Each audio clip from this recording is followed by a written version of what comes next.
Okay, welcome everybody. Thank you for being here for the Go Digital Tourism Summit. We've got a really exciting and very, very jam-packed day today. If you haven't signed up for your workshops yet, please do so. We can help you with that process. But what's front of mind right now is to gratefully and intentionally acknowledge that we are holding the summit on the traditional territory of the Kwanlundun First Nation and the Tonquachan Council. This is the first land acknowledgement that I've ever delivered. So I'd like to thank these communities for letting all of us plan this event, be inspired by their traditional territories in the process, and ultimately convene together here today. So thank you. I won't take too much time because we have lots of great speakers who will hold the floor much better than I can, but I'd like to say a few words of gratitude. First to the team at UConstruct. Thank you so much, Lana, Ashley, Kat, Keely, Cedric, and so many more for being a part of this event in such a big way. As well as Taya Yukon for sponsoring all this food, and Ali, I don't think she's here anymore, but she made it and it's delicious, so please fill your boots. And then lastly, the team at Tourism. I don't think Alex is paying attention, but Alex, thank you for your unwavering support in planning and everything. And with that said, have fun, be inspired, and I'll hand it over to Connor.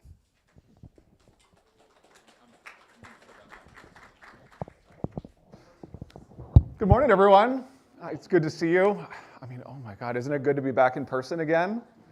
I gotta be honest with you, I love doing this kind of thing online. It's good to see so many faces that I've been seeing as like little squares on my screen for the last year, but it's just so much better to be in person. So I just want, first of all, I want to give it up to Avery and the team for coordinating today. I know how much work goes into something like this. So can we get a round of applause for them? It was unbelievable.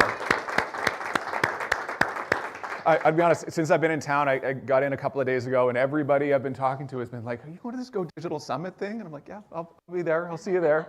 And I think that there's probably a bunch more people streaming online. Hi, streamers. Good to see you all.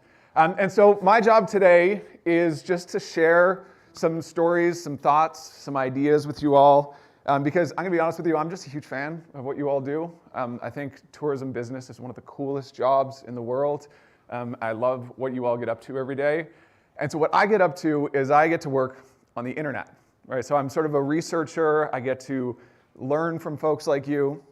And so what I'm going to try to do today is take some of those experiences that we've picked up over the years and share them in a way that, as we say here, are real, practical bits of advice.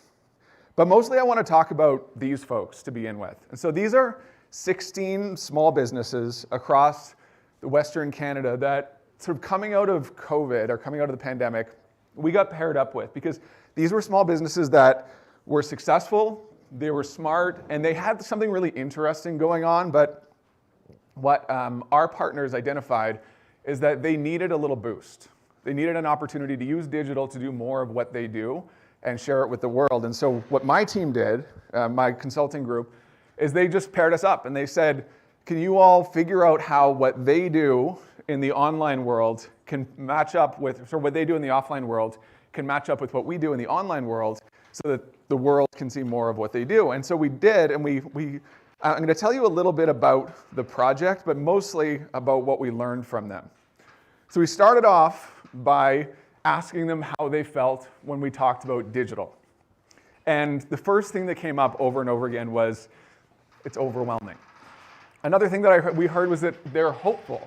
They're hopeful that social media, that the internet, that the reach, that we can, don't mind the door, the reach that we could get on the internet could allow them to do more of what they like to do. So they were overwhelmed, but they were optimistic. They were hopeful that they could do something with these tools, but they were also frustrated.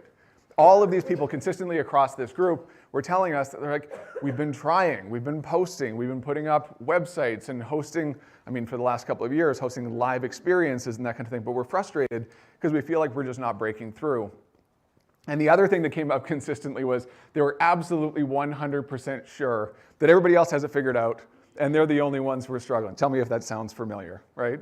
Do some of these resonate with folks in the room? You feel somewhat similar? It's interesting how consistent these same sentiments were. So we heard that from them and we're like, okay, well, what if we could just sort of simplify? If we could just boil these things down into things that the most consistent, successful brands are doing online. If this is true, right? If some others have it figured out, well, let's just figure out what they've figured out and then let's communicate that to them. So what we did is we started off by researching. So for every one of the organizations, we started off with a little bit of internal research. So we looked at what's going well, what makes them special. Clearly, people love what they do and who they are. So we said, well, what are the things that we can sort of glean about them and their businesses? And then we went external. So we looked at competitives and comparatives, which basically just means that we looked at 3 to 4 businesses for each that are sort of in the same space, that are doing what they do, but seem to be doing a really good job. And then we looked at 3 to 4 businesses for each that were what we call best in class. These are the ones where you look at them and you're like, they've got it figured out. They have thousands of followers across social media. They've got beautiful websites. Maybe they have YouTube videos where you can go and see what it's like. And so we're like, all right, well, if we just break down this competitive and comparative set, we're going to come up with a really clear picture of what's going right and what these folks that we got paired up with, can do to sort of share what they do with the world. So we ended up with this amazing sort of mashup of different businesses. And I don't know if you can see in there, but like some of these are some of the coolest little cafes and tour companies and riding ranches, and we even have like gondolas and these really cool businesses. Every single one of them, we had self-identified as being these businesses that are out there killing it. They're out there thriving in social media, their websites are great, their content is really good. And we reached out to them and we said, when we talk about digital, how does it make you feel? We asked the same question of them that we did of our partners. And we got back was, makes me feel overwhelmed. I'm hopeful, because something seems to be going right. We also heard that they were frustrated because they thought that they could do more, and they heard that they were sure, 100% for sure, that other people had it figured out and they were messing everything up. And I would sit there and I'd look at them and I'd be like, you have all of the followers, you have all the engagement. They'd be like, no, but people are doing it way better than me.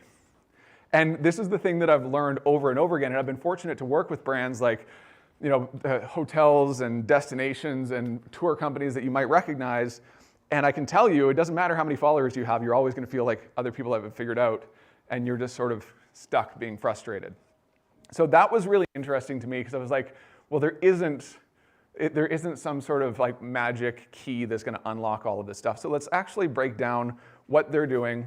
And we shared it. So I was like, well, let's not gatekeep this information. We shared it out with the world in a blog post. And I was like, well, it'll be a blog post. People will use it because like these 16 seem to really enjoy or thrive in the project. And we'll put it out into the world. Well, what happened was, I guess a lot of other people resonated and they wanted to hear from it. So it started to show up in a bunch of different places.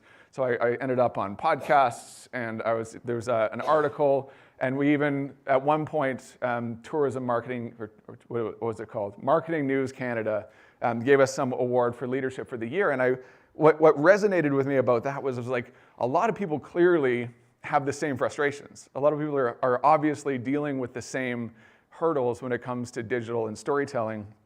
So like, it just makes sense that we would find ways to share this with the world.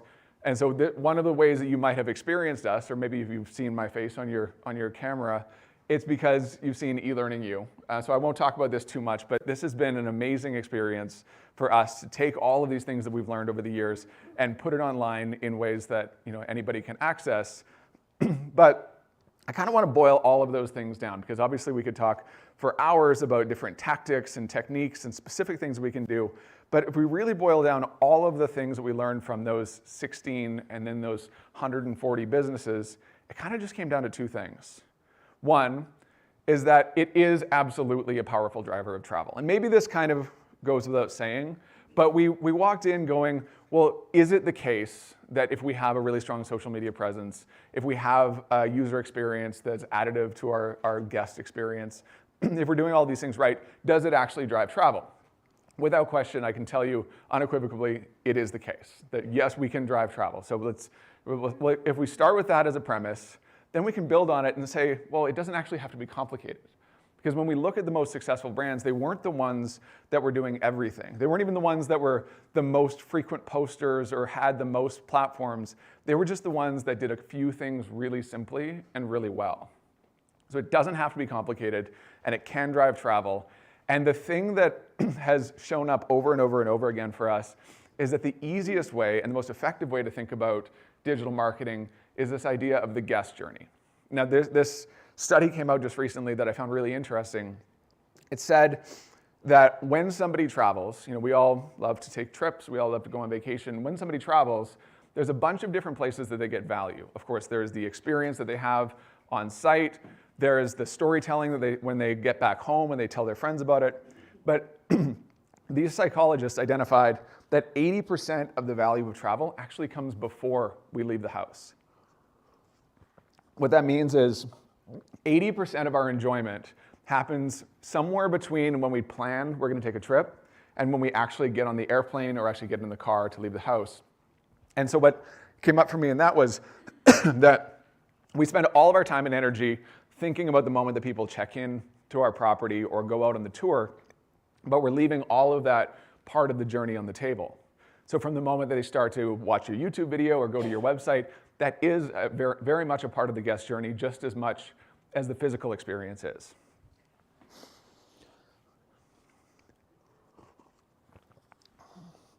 And so we then, we think about the guest journey as being the internet, right? It's online, it's all these touch points that we can have. Well, one of the things that came up for me too was that we all are really good at this. We're really good at the physical experience. We all know how to do this. We all know how to bring people in, make them feel welcome, show them a good time. So what if we just took that and found a way to put that on the internet? But so often, this is what the digital experience looks like. And what we did is we found a bunch of these really successful businesses, and we said, how does the digital experience reflect their offline experience? And frankly, it kind of doesn't, does it? Right? We see this, and we're like, man, I want to go there. It's so cool. The people look welcoming. It looks like fun. And we go here, and we go, they're selling, right? It's promotional. And so how do we do this in the online world? And so we kind of reframed it to say it's not even really digital advice for tourism businesses. It's mostly digital advice to create a better guest journey. And so in the workshop later today, we're going to talk about specific ways that we can do that. But I just want to give you a couple of specific things that came up. One is that visual storytelling is a differentiator. So at this point now, when it comes to digital, we have access to so many pieces of software, so many tools, so many things that can allow us to build a website, to put videos online. But the brands that are doing a really good job are the ones that commit to visual storytelling. Now, when I say visual storytelling, what I mean is, how do we present our business in a way that people will understand what we do? So I love this one. This is Old Yale Brewing. This is a place in Chilliwack, British Columbia. And you can see how all of the different touch points, all the different things that they do sort of flow together. Whether you go up and you're ordering a beer, whether you're looking at their packaging, all the things that they do kind of tell the same story. And that's true online too. Right? When you go to their website or you go to their Instagram account, you just kind of get a sense of who they are. You get a sense of the story they're trying to tell and why they exist.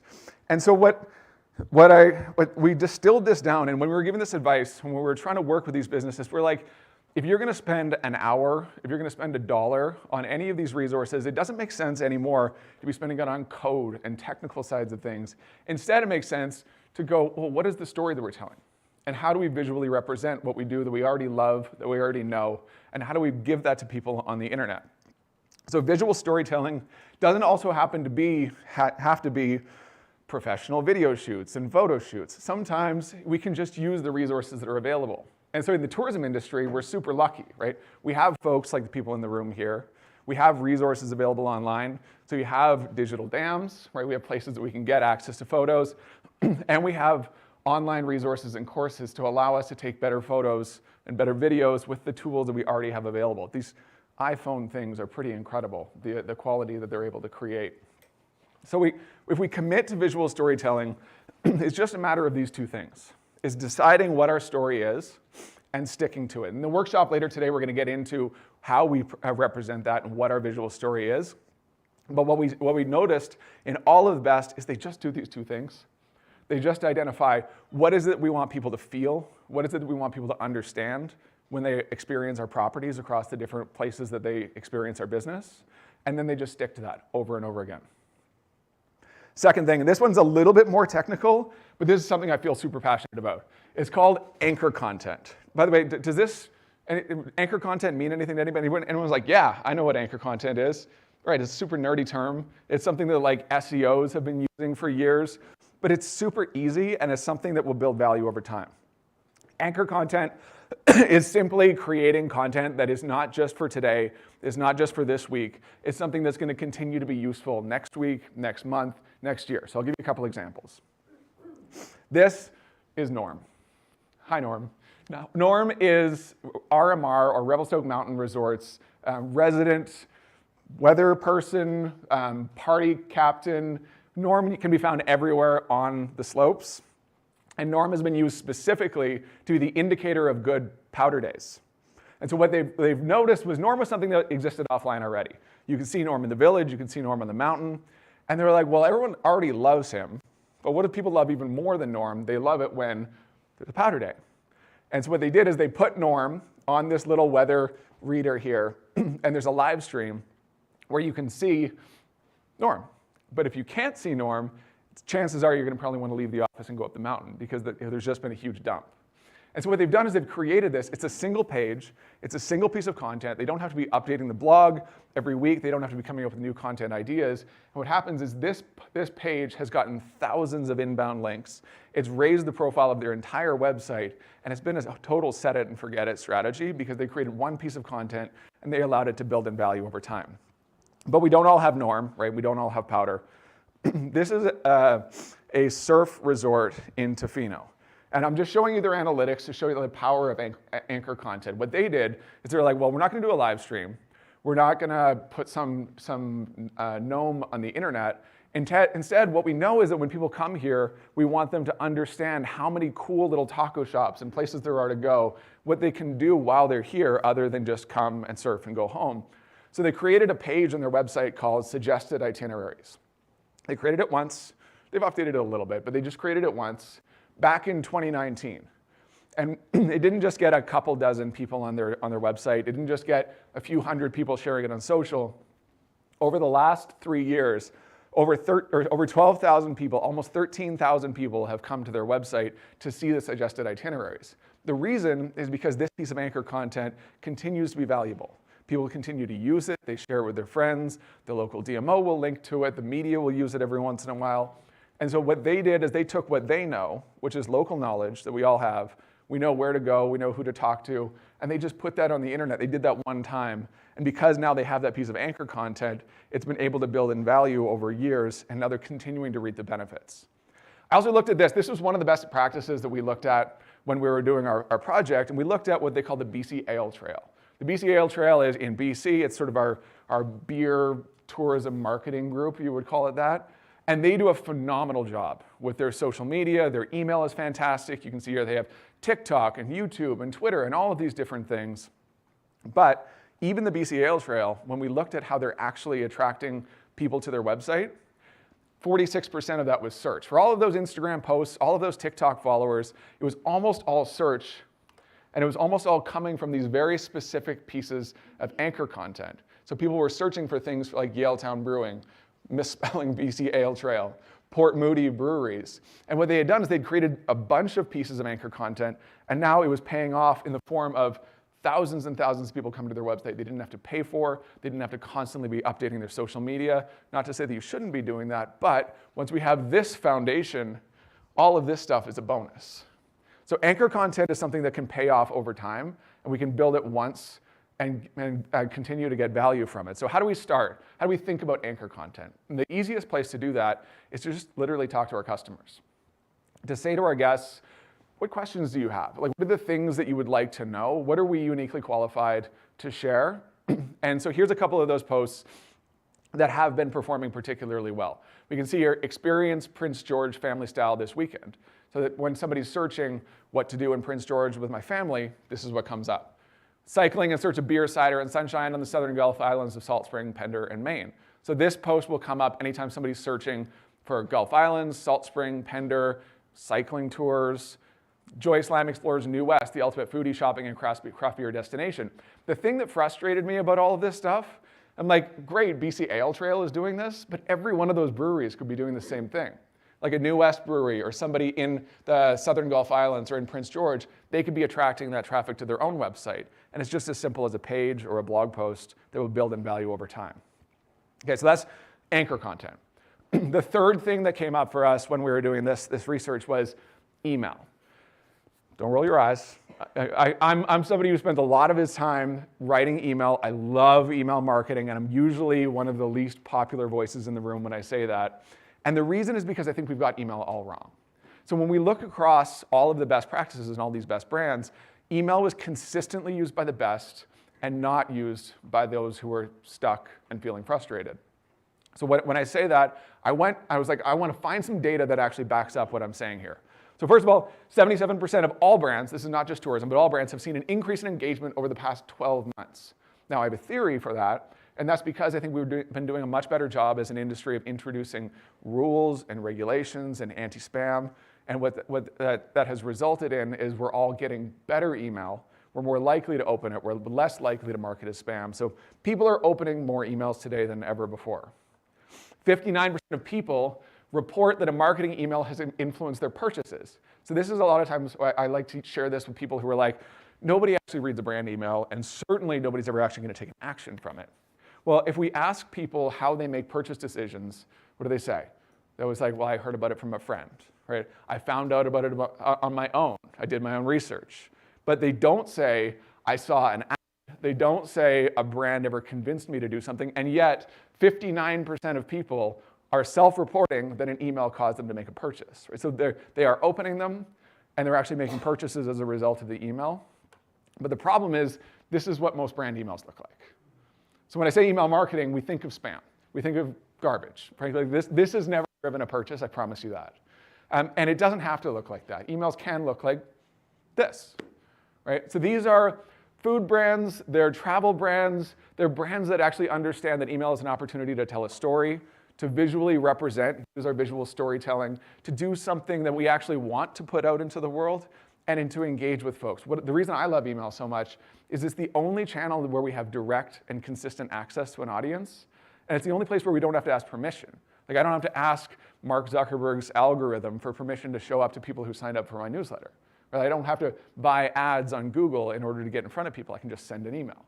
So once we have people on the list, and once we consistently send them stuff that they love to see, now all of a sudden we have a deeper relationship, we're getting clicks, we're getting replies, we have an opportunity to engage with that audience in a way that no other channel allows us to do. And that sounds great, right? But these are beautiful emails that I'm sure cost lots of money and had graphic designers. Not necessarily the case. Right now, there are platforms where we can create great looking emails that don't take a whole lot of skill or time or money. I don't know if you all use MailChimp. If you don't, highly recommend it. There's lots of good software out there. I'm obsessed with MailChimp. They have this templates section where you can literally create any one of these beautiful emails just by dropping your own image in. But if you don't like the templates that are in MailChimp, because a lot of people use them, there's also places like Creative Market where you can go out and for like $12 or $10, some very smart creative person out there has made something, has built a template that we can just use over and over and over again. So the tools are available for us to create better email. All we have to do is figure out, what are we going to send? What do people actually want to hear from us? So I've got a couple of bits of advice or a couple of ways that I would distill down how to love your email. First, just keep it simple. If we're sending email, it's not because we have a pricing promo. It's not just because we're introducing a new product or a new service. The simple fact when it comes to email is people want to hear from us and they want to hear a story. If we're a fishing guide, the people on our list love to fish and they want to know what's biting, what kind of equipment am I using this year? Where should I go? What is just happening in the industry? If we're working beer, like some of the examples that I've shared today, like what are we thinking about? What are we trying? What are we experimenting with? People love what we do. Like we work in tourism, right? Like not like we're selling paper or office supplies. Like we have really interesting stories to tell, and so our opportunity is to keep it simple and to tell those stories. Second, we can deliver value. And so this just comes down to thinking about, all right, who is that person, who is that guest, and how can I send them something where they're going to say thank you? Where something's going to land in their inbox, and they're going to be like, I'm glad that I've subscribed to this newsletter. Now, that might sound simple, and I know that it's not, but it's just about flipping our thinking from how am I getting value, how am I receiving value from this email, to how am I delivering value? How am I sending out something that people are going to say thank you? And I promise you, you can. Right? Because everybody in this room, everybody, frankly, in this industry is delivering value when people are doing business with us, when they're showing up at our properties. And so we can do the same thing. It's just a matter of turning that into email. And then we need to do it consistently. So the best intentions, the best emails sent infrequently are not really going to start to build up those habits. They're not really going to get people expecting to hear from us, developing a relationship. But when we do it consistently, we can start to develop a relationship. But how consistently, right? That's the question. The fact is, we looked at the data, and on the frequency side, there is no too frequent. Right? People like to hear from us, and they like to hear from us a lot. But what is the minimum, right? Because we're all not going to be out there sending emails every day. What is the minimum? Roughly once a quarter. As long as we're touching in and getting people to open an email once a quarter, we're going to stay top of mind. They're going to remember who we are. We're not going to be some stranger in their inbox. So if we can commit to one email a quarter, we're making a significant step in that direction. And this is the thing, for me, is a massive unlock. When it comes to email, we tell everybody. And what I mean by that is when you're out there in the world, you're traveling yourself, you're at a conference, you're talking to prospective guests, right now, really the only way that they can experience your business is come take a tour, come check out what we have, come have a beer. But if you have an email that you're super proud of, that you're sending out consistently, that you love, you're like, you know what, maybe next summer, or maybe sometime when you're in town, you should come by. But in the meantime, sign up for our email. Because I really love what we're putting out in the world, and I think you're gonna love it too. And what I find for me personally, because I send an email every Monday, that this is just such an easy way to introduce people to the business. No pressure, not selling anything. If you're into what we're up to, you're gonna like the email. If not, the unsubscribe button is right there. So the opportunity to tell everybody, not just in person, but across our social media, across our website, across our different channels, makes email such a huge unlock. Fourth, make it dead simple for people to do business with you, right? And this is another one that's you're like, well, yeah, of course, right? Obviously. And yet, most of our websites are constructed in a way where they're presented on these big, beautiful monitors. If you've ever worked with a web designer, this is probably how they presented the idea, right? They probably came to you and you're like, it's gonna be so great. We're gonna have all these different pages. We'll have these interactive elements and these buttons. And all of those things sound good and they look good until we consider how people actually engage with our content. When people are actually coming to our website, chances are it looks something more like this, right? They're not looking at this big, beautiful iMac. Instead, they're like walking down the street, they're getting notifications. This person is probably trying to figure out where to go while they're in town. So he's like looking around at like, what's the address? Is this someplace that's gonna be good for me and my friends? And so we have to recognize that this is the reality of how people are engaging with our content. And so it's on us to find a way to remove all of the garbage, or at least as much as possible, and to simplify the entire web experience down to what is the thing that we want them to do, and how can they do it. And again, remember, we were looking at some of the best in class, some of these big brands, ones that we would look at and be like, wow, they have it figured out. And those are the ones that, I would be honest with you, were the ones that made the digital experience the simplest. They probably had hundreds of pages on their websites. They probably had so many different things they wanted to show people and tell people, but they found a way to simplify that down into really easy experiences. So here's an example of one that I really love.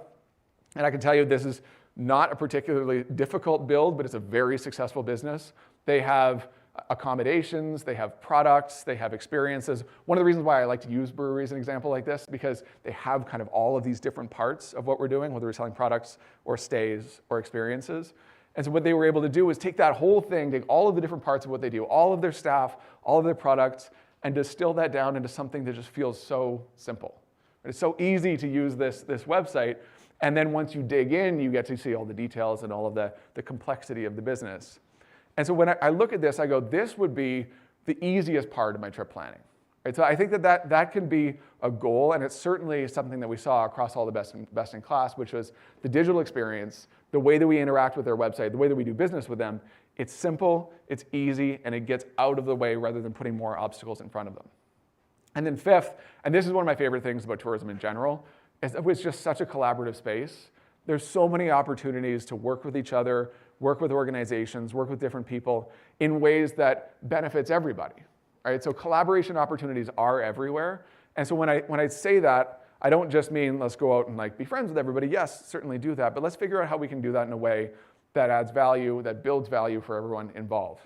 So when we think about it from like a business strategy perspective, there really are 4 different groups out there that we can think of as collaborators, right? So we need to shoot photos. We need to attract guests. We need to tell stories.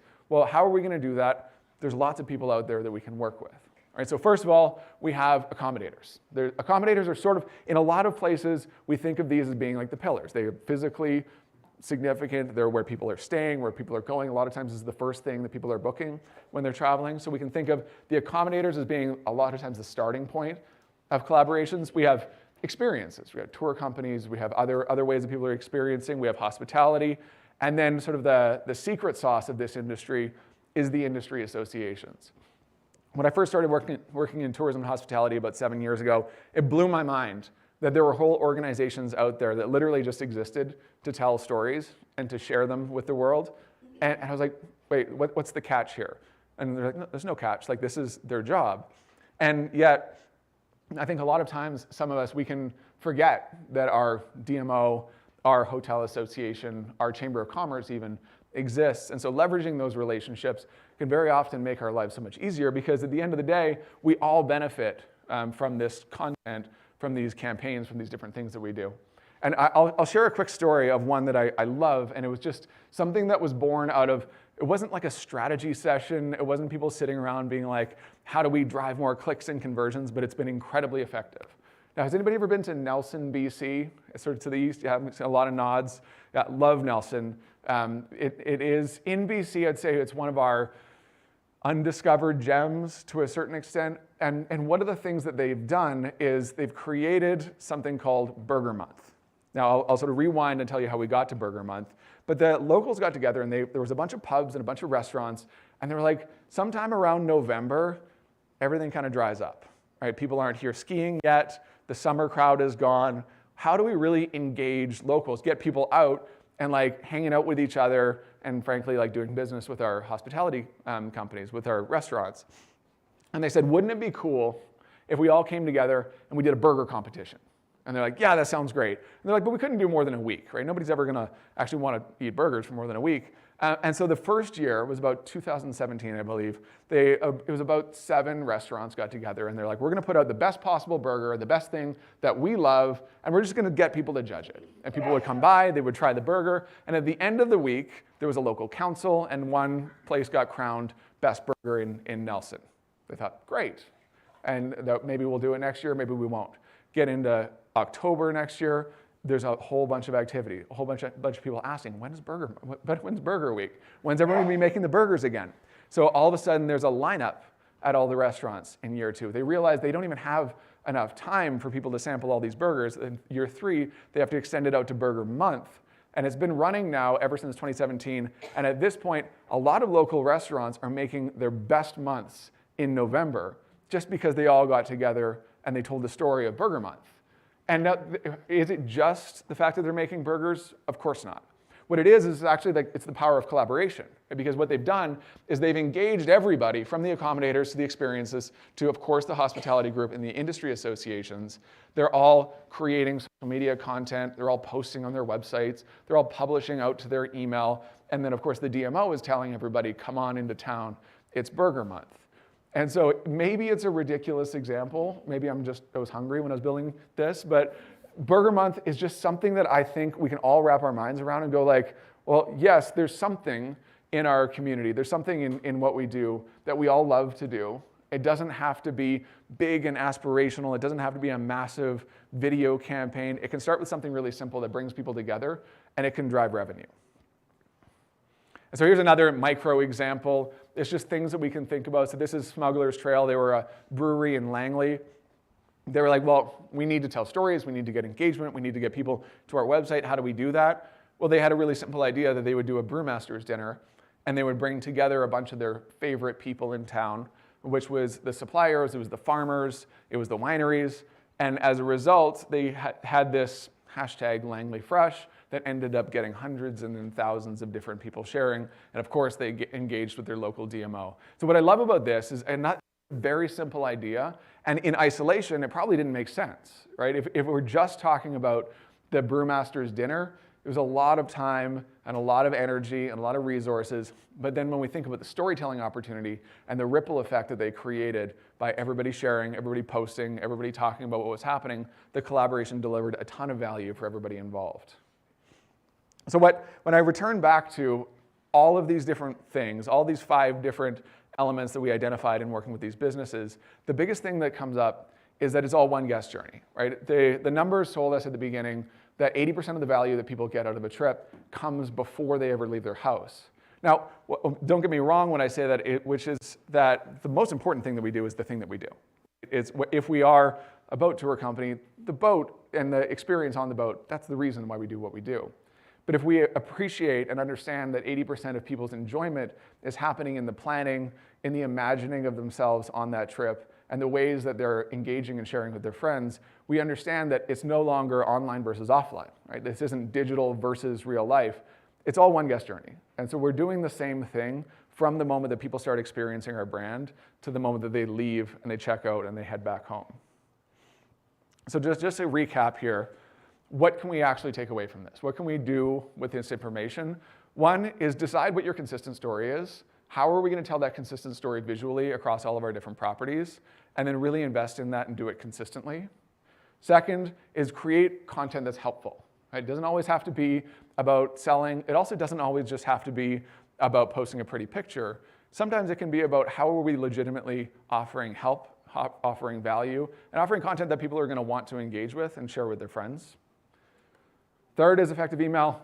And I hope that I've got some converts here in the room today because I've seen the power of email. I know how good it can be when done well. And I hope that you look at that and go like, yeah, you know what? I could commit to an email a quarter and I could tell a story that the people who come and experience our property love. I could share photos. I could just get people engaged with us in a way that I can't necessarily do in other channels. Simple CTAs, a CTA is an industry acronym for call to action. Simple ways to drive people through our user experience. Simple ways for people to use our websites, to use our platforms that make it easy for them to do business with us. How can we be the easiest part of their guest journey? And then finally, collaborate. Even in this room today, one of the things that I'm most excited about all of us being here in person is I know that there's going to be like ideas and relationships and just ways that we're going to come up with creative new ways to solve problems. And it's going to have nothing to do with anything that I said here. A lot of the value is going to come from folks standing over there filling up their coffee cups and coming up with new ways that 1 + 1 can equal 3 in the way that we put out content and tell our stories and market ourselves. So I hope that there's some thoughts, some ideas starting to percolate. But what I know is that when we can commit to these 5 things, that's when we see the difference between these brands that really seem to be clicking, the ones that are thriving in the digital world, the ones that are engaging and are seeing success, and the ones that just kind of seem to be spinning their wheels. Thank you very much for having me here. I'm really looking forward to the workshop. If you do choose to come to my workshop, what we're going to do is we're going to go through these 5 things, and I'm going to give you really specific, tangible advice, and I'm going to challenge you. We're going to get a little uncomfortable. I'm going to challenge you to figure out how we're actually going to take action, and everybody who comes to the workshop in the next week is going to actually put these into practice, and we're going to talk about how we're going to do that. But thank you so much for being here today. It's an absolute pleasure. Thank you, Alex and Avery, for having me here. I hope you enjoy the rest of the day. Thanks, everyone. So now we're going to have a bit of a break, and then, of course, back at 10:30, we'll be back here in the room for